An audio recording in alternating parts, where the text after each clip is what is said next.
आज हमको basic properties पढ़ना है। Basic properties of charges. Basic property of charges में नोट्स में देखोगे 3 प्रॉपर्टीज लिखी हुई है। पहला लिखा है एडिटिविटी ऑफ चार्ज, के बाद लिखा है कंजर्वेशन ऑफ चार्ज, फिर लिखा है क्वांटाइजेशन ऑफ चार्ज। ये चार्ज की बेसिक प्रॉपर्टीज हैं। इसको समझते हैं। समझने के लिए यहाँ पहुंचते हैं। कल पढ़ा था ये फ्रिक्शनल इलेक्ट्रिसिटी, पढ़ा होगा तुमने, थोड़ा सा पढ़ाया था, फिर इंडक्शन पढ़ाया था। चलो आज जो है हमको पढ़ना है बेसिक प्रॉपर्टीज ऑफ चार्जेस। तो बेसिक प्रॉपर्टी ऑफ चार्जेस लिखते हैं। Basic properties of charges. इसमें 3 प्रॉपर्टीज है। पहली प्रॉपर्टीज लिखा है एडिटिविटी ऑफ चार्ज।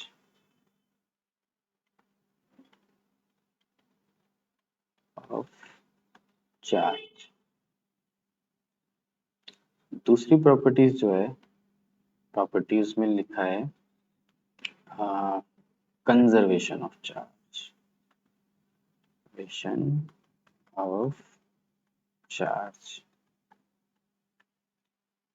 इसके बाद लिखा है इसमें quantization of charge. Of charge. तो इसमें अपन पहली प्रॉपर्टी जो है उसको समझते हैं। पहली properties additivity of charge. Additivity of charge.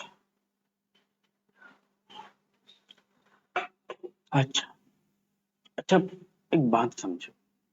Suppose करो एक बॉडी है,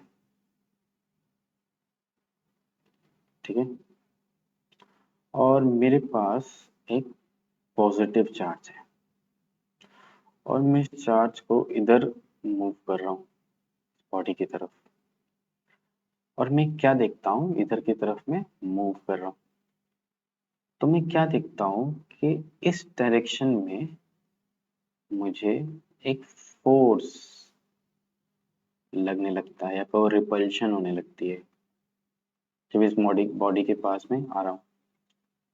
तो इससे मैं क्या रिजल्ट निकालूंगा? इससे मैं ये सोचूंगा कि पॉजिटिव चार्ज लेके जा रहा हूँ तो इस बॉडी पर पॉजिटिव चार्ज होना चाहिए, तभी ये बॉडी रिपेल करेगी। दूसरा सिचुएशन सोचो, सोचो कि हम इस बॉडी को लेके इस बॉडी के पास, दूसरी बॉडी है सपोज, ऐसे मैं पॉजिटिव चार्ज को इसकी तरफ मूव कर रहा हूँ और मैं क्या दिखता हूँ, मुझे और अट्रैक्शन फील होने लगी।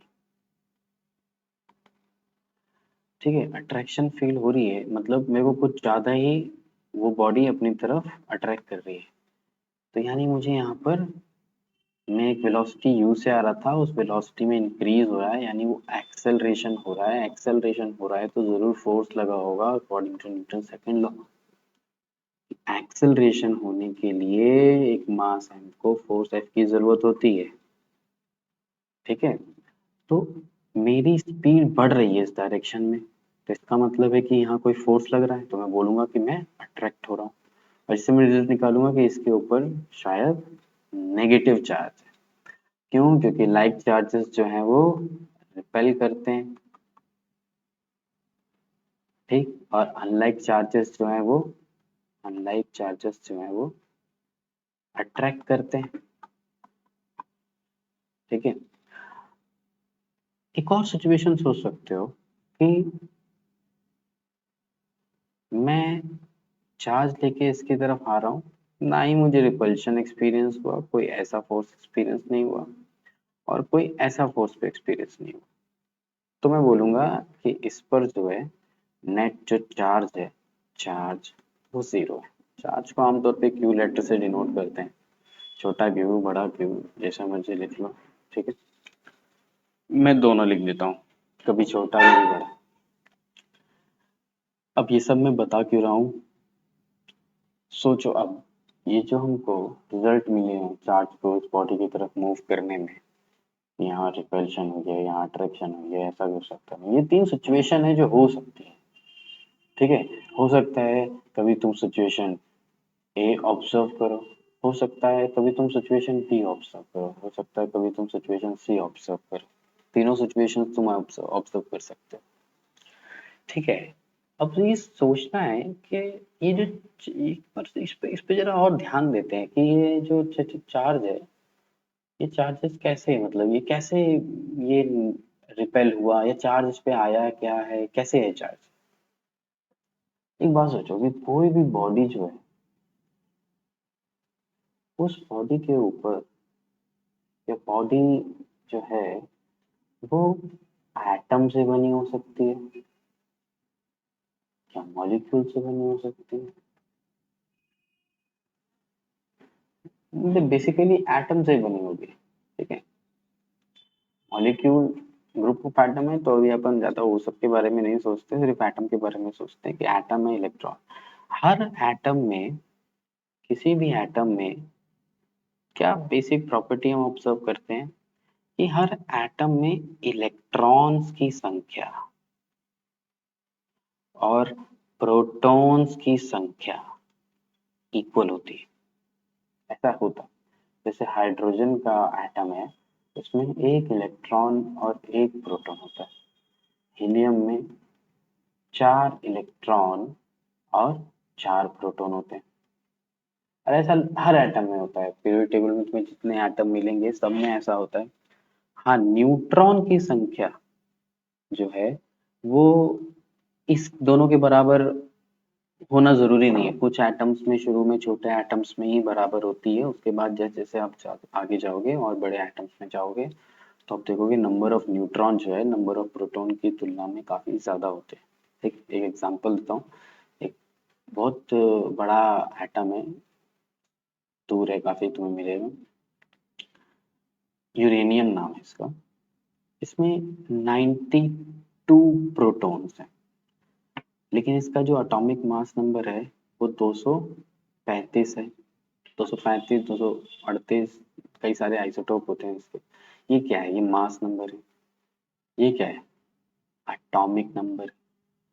अब हमको ये पता है कि जो मास नंबर है उसमें एटॉमिक नंबर को अगर हम नंबर ऑफ न्यूट्रॉन में जोड़ के निकालते हैं, तो अगर Z 92 है,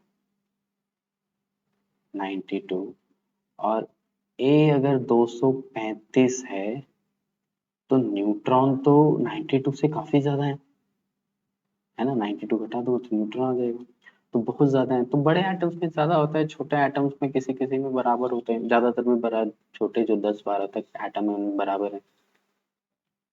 ठीक है कुछ कारण इसका भी, लेकिन छोड़ो, कभी और उसकी बात करेंगे। लेकिन ये इलेक्ट्रॉन और प्रोटॉन जो है ये तुम्हें सभी एटम्स में इक्वल मिलेगा, ठीक है। अच्छा, ये बात याद रखना कि इक्वल मिलेगा। आगे बढ़ते हैं। अब कोई भी बॉडी, कोई बॉडी, एनी बॉडी, वो एटम से बनी हुई है,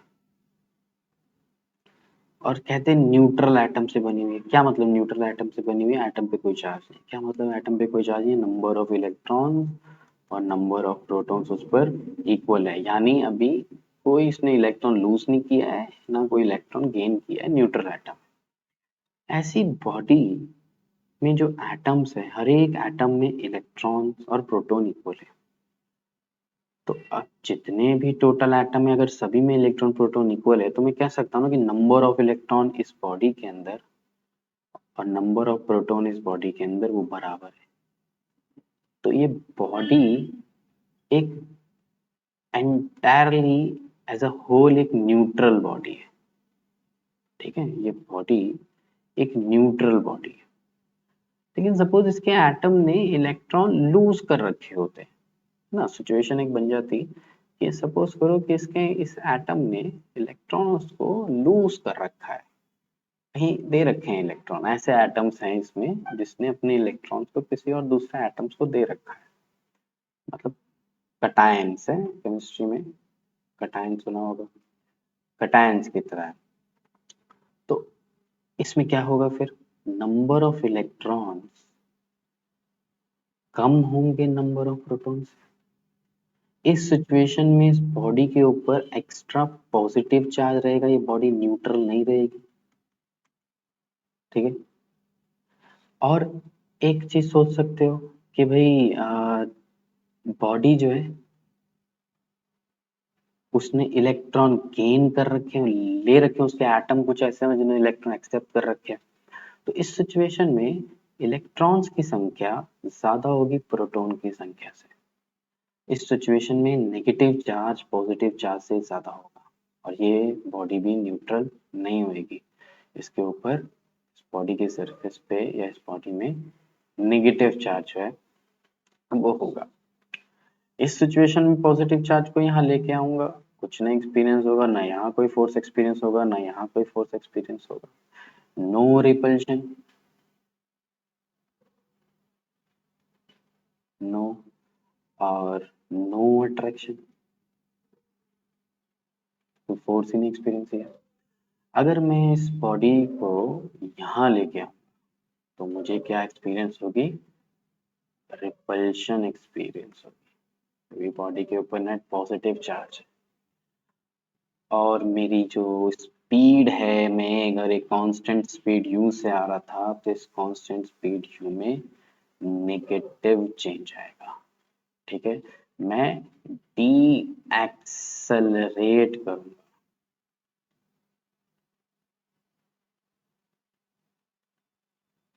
ठीक है, नेगेटिव एक्सेलरेशन। ये सोचो कि अगर पॉजिटिव चार्ज को मैं इसके पास लाऊंगा तो क्या होगा, तो ये तो अट्रैक्ट करेगा, ये अट्रैक्शन फोर्स होगा।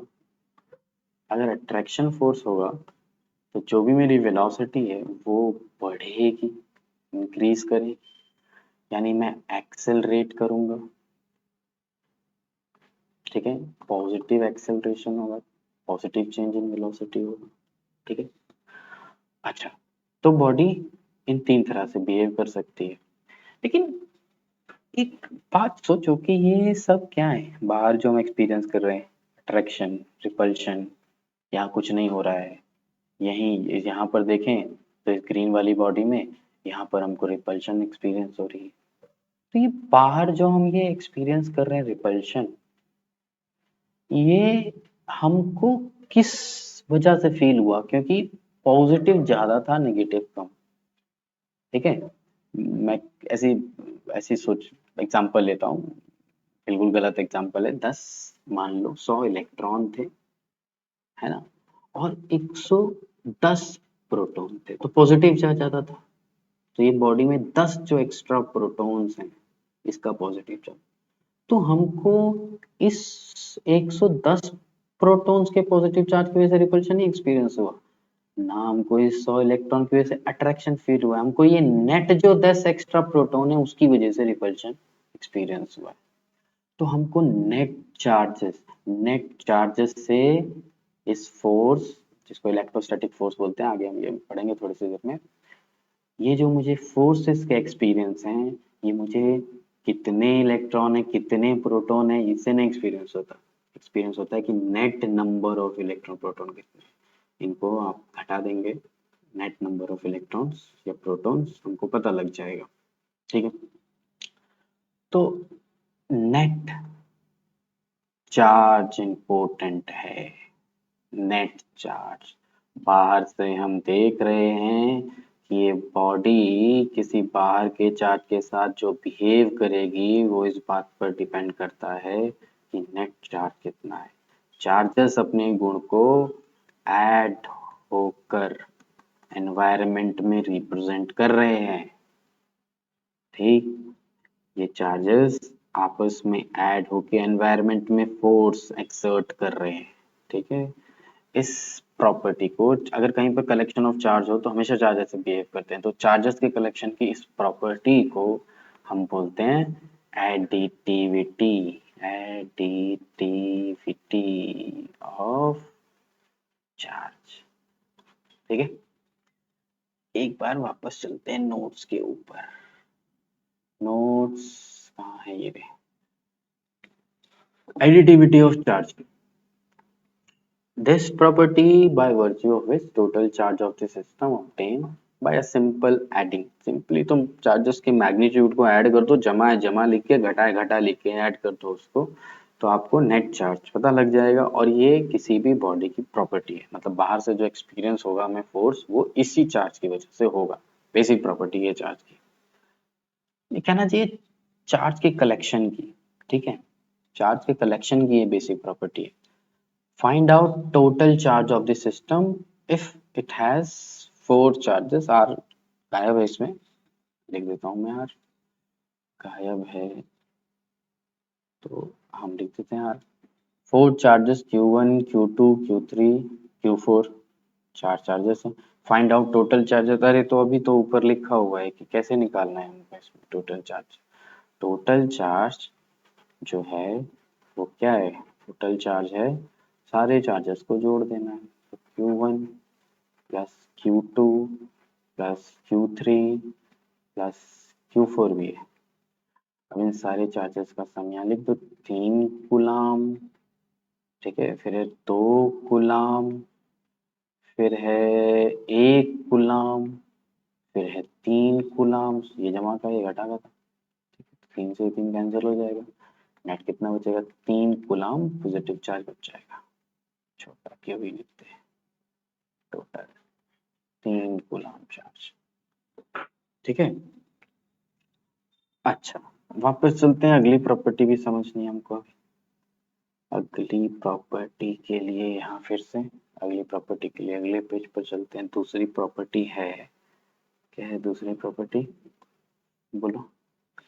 क्या है दूसरी प्रॉपर्टी?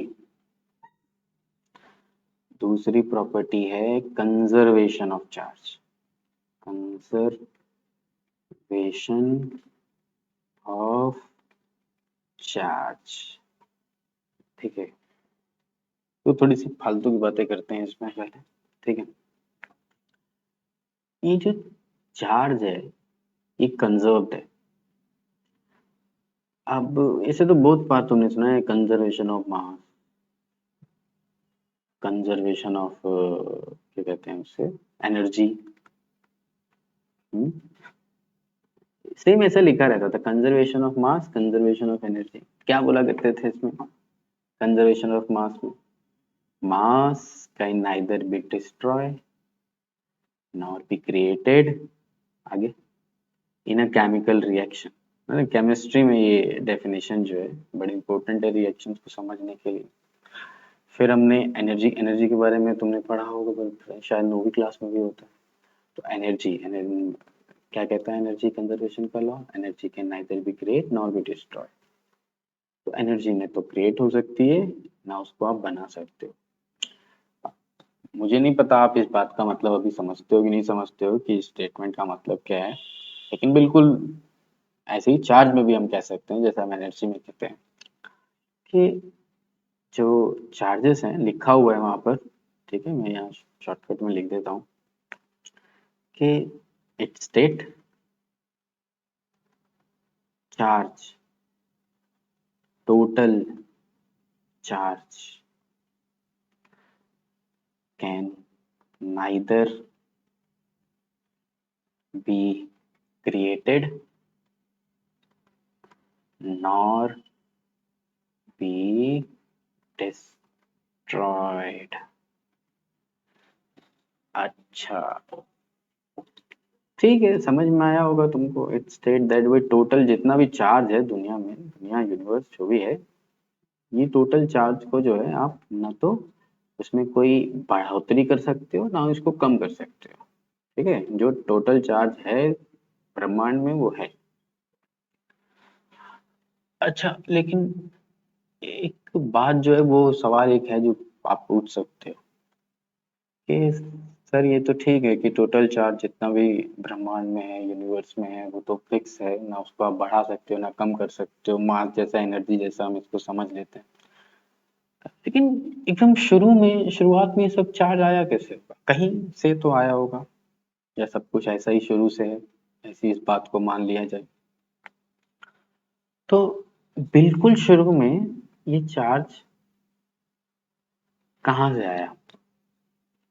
देखो, इसको समझाने के लिए थ्योरी बोली जाती है जिसको अपन बोलते हैं बिग बैंग थ्योरी। ये एक सिद्धांत है फिजिक्स में। ये सिद्धांत ये कहता है कि ये जो यूनिवर्स है, ये यूनिवर्स एक पॉइंट से शुरू हुआ है, एक सिंगल पॉइंट। अब ये पॉइंट किसी स्पेस में भी नहीं है, क्योंकि स्पेस और टाइम भी नहीं है अभी। मतलब कुछ भी नहीं है। आप ये सोचो ही मत कि उस समय क्या होगा, कैसा होगा, ये अभी नहीं सोचो। सोचो कुछ भी नहीं है। जितनी भी चीजें आप अनुभव कर सकते हो, कुछ भी नहीं है। और इस पॉइंट की डेंसिटी बहुत ज्यादा थी। ठीक है, अभी यहाँ किसी खास समय पर एक ब्लास्ट बैंग, ऐसा इमेजिनेशन कर सकते हो, वैसा कुछ हुआ। और इस प्रोसेस में इस यूनिवर्स का उद्गम हुआ जिसमें हम हैं। इस प्रोसेस में एक पर्टिकुलर टाइम पर जो एनर्जी है, बहुत सारी एनर्जी जिसमें प्रोड्यूस हुई, वो एनर्जी मासेस में चेंज हुई। मासेस से मतलब पार्टिकल्स क्रिएट हुए। उन पार्टिकल्स में पहले तो बहुत छोटे सब एटॉमिक पार्टिकल्स क्रिएट हुए। फिर उसके बाद ऐसे सब एटॉमिक पार्टिकल्स उनसे बने जिन्हें हम न्यूट्रॉन्स बोलते हैं। एक न्यूट्रॉन एक पर्टिकुलर टेम्परेचर, ठंडा होने तक, शुरुआत में बहुत गर्म था ये, बहुत यहाँ पर टेम्परेचर होता। धीरे धीरे टेम्परेचर जब कम हुआ तो एक पर्टिकुलर टेम्परेचर के बाद न्यूट्रॉन एनहाइलेट हो जाता है। मतलब एनहाइलेट का मतलब टूट जाता है, इनहाइलेट हो जाता है, ब्रेक होके दो पार्टिकल बना रहा है, एक प्रोटॉन एक इलेक्ट्रॉन। और एक बहुत कम एनर्जी का एक पार्टिकल निकलता है जिसको बोलते हैं एंटी न्यूट्रिनो। Anti neutrino. देखो, दिमाग पर ज्यादा जोर मत देना, थोड़ा सा बेसिक डिस्कस करते हैं। वो थोड़ा सा पता होना चाहिए ना कि कैसे आया, क्यों आया।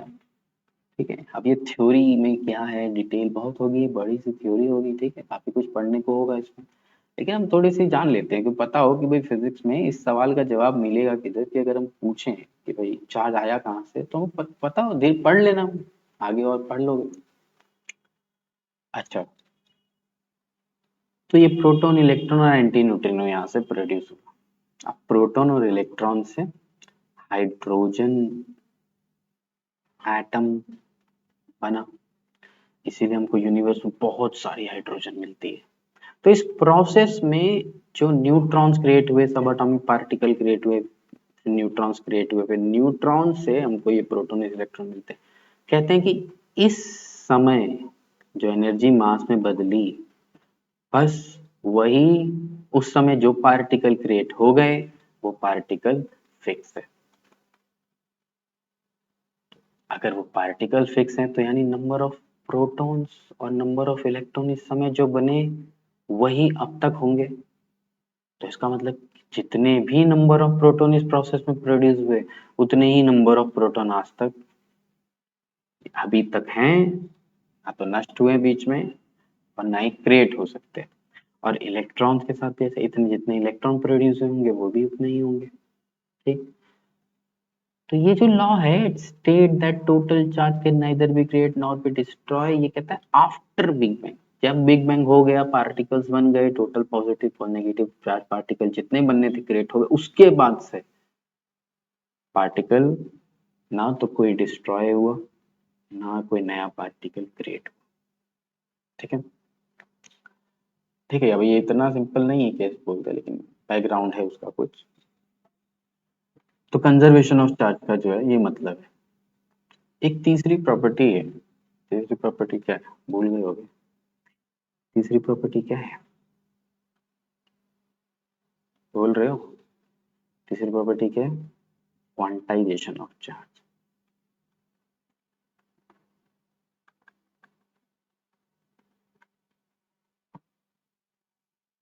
क्वांटाइजेशन ऑफ चार्ज का क्या मतलब होता है? ठीक है, देखो एक एग्जांपल लेते हैं पैसे का, मनी का। ठीक है, अब तुम्हें पता है कि चलो अपने ही देश के रुपए मान लो आजकल गिरते जा रहे हैं, कोई बात नहीं। हम पता है जो हम सबसे छोटा आज दुकान पे जाके जो पैसे से सामान खरीदते हैं वो है 1 रुपए, है ना? 1 रुपए, पहले RS लिखते थे, 1 रुपए। अब देखो 1 रुपए से छोटे भी हो सकता है ना, 1 पैसा हो सकता है, 50 पैसे हो सकते हैं, है ना? हम छोटे छोटे चलता था ये सब, 25 पैसे भी चलते थे। तो 1 रुपए से छोटा भी हो सकता है, अभी भी होता है। भले हम दुकान पे 50 पैसे 25 पैसे यूज नहीं करते, लेकिन वो बैंक की स्टेटमेंट होती है ना, वहाँ लिखा रहता है, देखोगे कभी तो रुपए पॉइंट में भी लिखे होते हैं। ठीक है, पता नहीं कोई यूज तो करता नहीं है हम में से, बस उसमें लिखा रहता है। ठीक है, वो लोग यूज करते हैं, लेकिन आम लोगों के लिए ये तो सबसे जो छोटा पैसा है, रुपया है, जो पैसे हैं, रुपए हैं, वो 1 रुपए।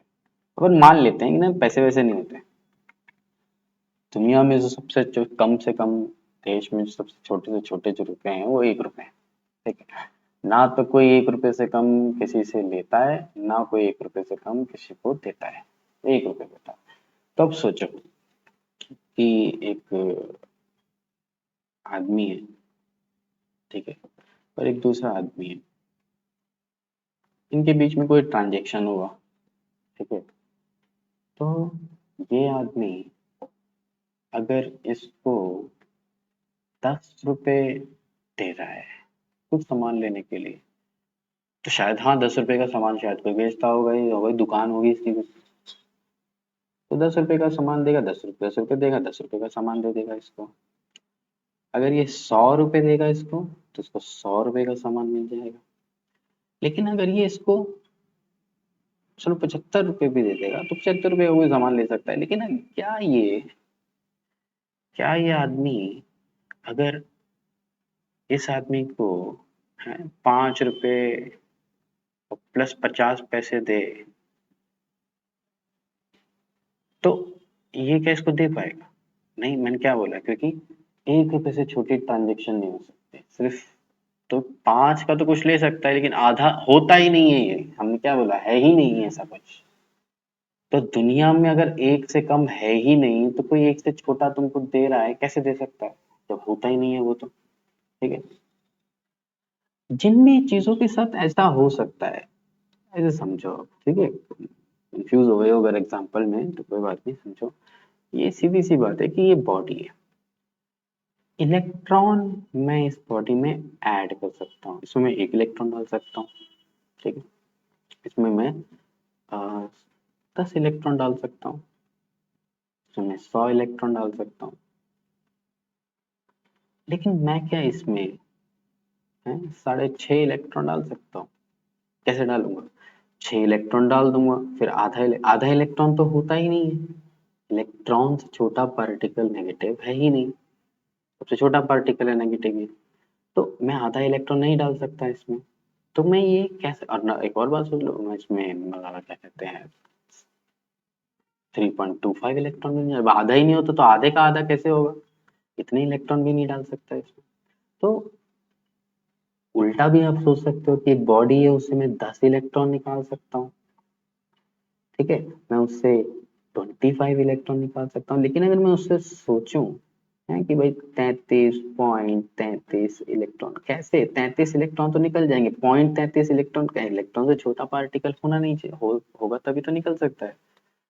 तो आप कह सकते हो कि इलेक्ट्रॉन किसी बॉडी में आएगा या जाएगा हमेशा इंटीग्रल मल्टीपल में। इंटीग्रल, 1 इलेक्ट्रॉन जाएगा या 2 जाएगा या 3 जाएगा, कितना भी जा सकता है। ठीक है, कितने भी इलेक्ट्रॉन हो सकते हैं। और अगर इलेक्ट्रॉन हमेशा इंटीग्रल मल्टीपल में जाएगा, और 1 इलेक्ट्रॉन का चार्ज ये है चार्ज ऑफ वन इलेक्ट्रॉन, तो एक इलेक्ट्रॉन का चार्ज इनटू में कितने इलेक्ट्रॉन है, तो टोटल चार्ज पता लग जाएगा हमको। तो Q total charge, number of electrons और इलेक्ट्रॉन पर क्या चार्ज है, तो ये बताएगा हमको total charge,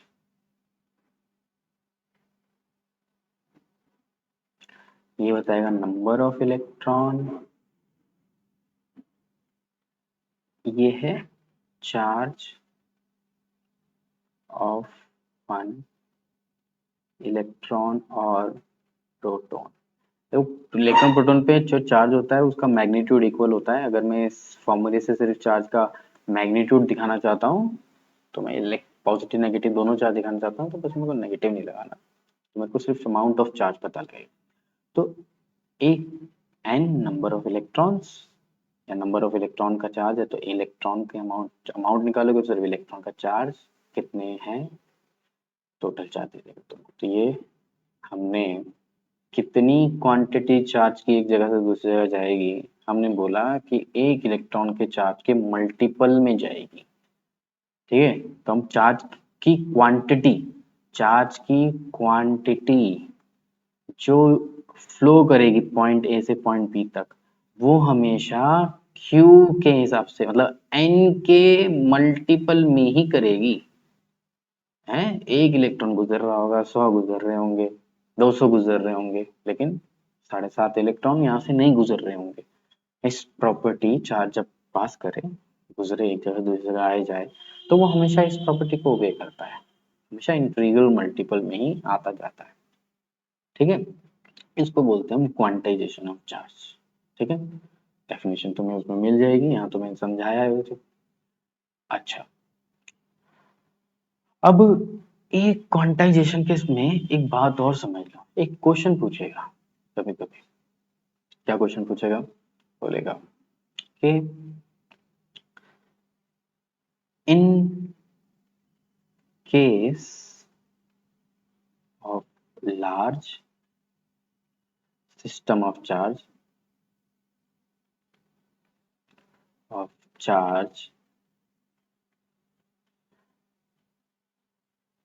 property quantization of charge ignore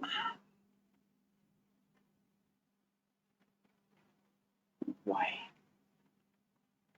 जब हमारे पास कोई ऐसा सिस्टम ऑफ चार्जेस में बहुत सारे चार्ज, कोई बॉडी, कोई टेबल, कुर्सी, पेन, कॉपी, कुछ भी जिसमें बहुत सारे चार्जेस हैं, तो उस समय जब लार्ज सिस्टम ऑफ चार्ज है, तो ना क्वांटाइजेशन ऑफ चार्ज को इग्नोर करो। क्यों इग्नोर करो, इसलिए इग्नोर करो, देखो एक इलेक्ट्रॉन पे जो चार्ज होता है कितना होता है, 1.6 इंटू 10⁻⁻19 कूलम, एक इलेक्ट्रॉन पे चार्ज है। अब एक इलेक्ट्रॉन पे जो चार्ज है वो इतना कम है, बहुत कम है, तो एक इलेक्ट्रॉन से कम पे तो और भी कम चार्ज होगा। तो अगर कहीं पर बहुत सारे चार्ज हैं, देखो एक कूलम चार्ज में ना 6.25 इंटू 10⁻, अगर मेरे को सही याद है तो शायद ये 18 है, 18, एक कूलम चार्ज में इतने इलेक्ट्रॉन्स होते हैं, तो बहुत सारे इलेक्ट्रॉन्स हैं। तो अगर मैं एक कूलम चार्ज की भी बात कर रहा हूँ, तो मैं इतने सारे इलेक्ट्रॉन्स की बात कर रहा हूँ, एक इलेक्ट्रॉन पर चार्ज कितना है, बहुत कम। तो अगर मैं आधा कम ज्यादा इलेक्ट्रॉन, आधा अधूरा अगर कम इलेक्ट्रॉन की कैलकुलेशन हो जाए, तो टोटल चार्ज के ऊपर कुछ खास फर्क पड़ता नहीं है। ठीक है, एक आध दो इलेक्ट्रॉन से भी कोई फर्क नहीं पड़ता। हम तो बोल रहे हैं कि एक इलेक्ट्रॉन से छोटा चार्ज को इग्नोर कर दो। ठीक है, क्वांटाइजेशन ऑफ इग्नोर करने का क्या मतलब है, एक इलेक्ट्रॉन छोटा चार्ज हो सकता है, ये बात आप नहीं मानो फिर, तो इसलिए इग्नोर कर देना है, क्योंकि इलेक्ट्रॉन पे जो चार्जेस है उसका मैग्नीट्यूड बहुत स्मॉल होता है। ठीक है, इसका आंसर क्या लिखेंगे, answer explanation, because charge on one electron is very small, therefore take in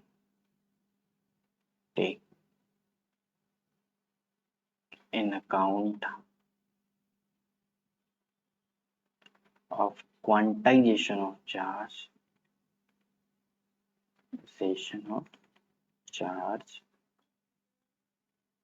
doesn't make sense। ये हो गई अपनी बेसिक प्रॉपर्टी ऑफ चार्ज। एक बार जरा नोट्स में चल के देख लेते हैं और क्या है। क्वांटाइजेशन ऑफ चार्ज बता दिया तुमको, ठीक है। ये फॉर्मूला है, ठीक है। ये टोटल चार्ज बॉडी में कितना होगा उसका एक फॉर्मूला बना हुआ है। अब देखो क्वेश्चन करना है, what is the value of charge on a body with carry 20 excess electron। क्या है, 20 एक्स्ट्रा इलेक्ट्रॉन है उसके पास।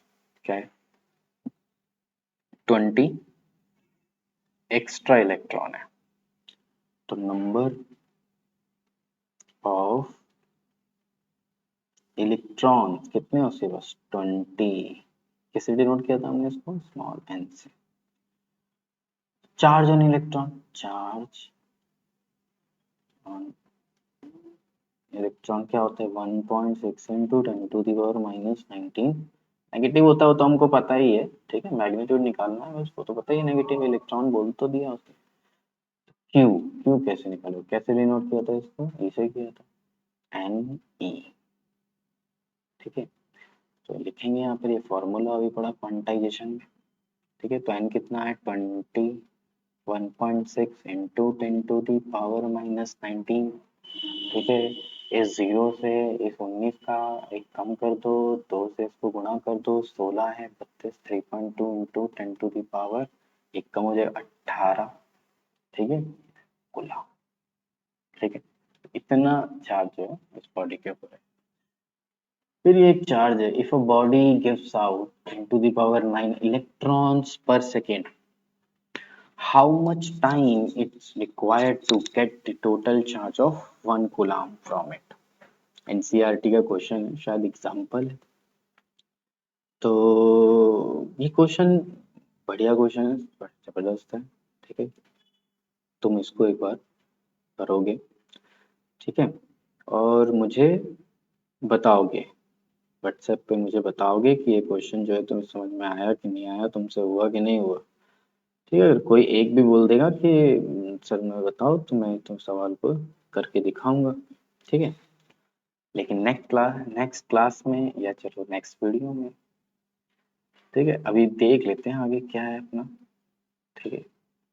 देखने के बाद जो है देखते हैं फिर क्या करना। How much positive and negative charge, एक कप पानी में कितना पॉजिटिव और कितना नेगेटिव चार्ज है, इस पर भी जरा सोचना, बताना मुझे। इस चार्ज 5.8 इंटू 10⁻⁻18 कूलम पॉसिबल। देखो इसमें तुम n निकालोगे, क्या दे रखा है तुम्हें, ये q दे रखा है, तुम इसमें n निकालोगे, n, n क्या आना चाहिए, एक इंटीजर आना चाहिए, 1 आना चाहिए, 2 आना चाहिए, 3 आना चाहिए, या कुछ आना चाहिए। फ्रैक्शन में, पॉइंट्स में, डेसिमल प्लेसेस में नहीं आना चाहिए, ठीक है। अच्छा, और आगे देखेंगे क्या है, चार्जेस और मास के बीच में प्रॉपर्टी। देखो प्रॉपर्टी जो है चार्जेस मास के बीच में, वो क्या डिफरेंस है, इसको हम डिस्कस करेंगे नेक्स्ट क्लास में। फिर कूलम्ब्स लॉ भी करेंगे। देखने में तो 5 ही प्रॉपर्टी है, लेकिन हमको समझनी भी होगी, एक एक दोबारा सोचना पड़ेगा, मास वाला भी समझना पड़ेगा, है। इसको नेक्स्ट वीडियो में करेंगे, ठीक है। इतना जरूर पढ़ना किसी भी किताब से, कोई प्रॉब्लम हो बताना मुझे, ठीक है। बाय।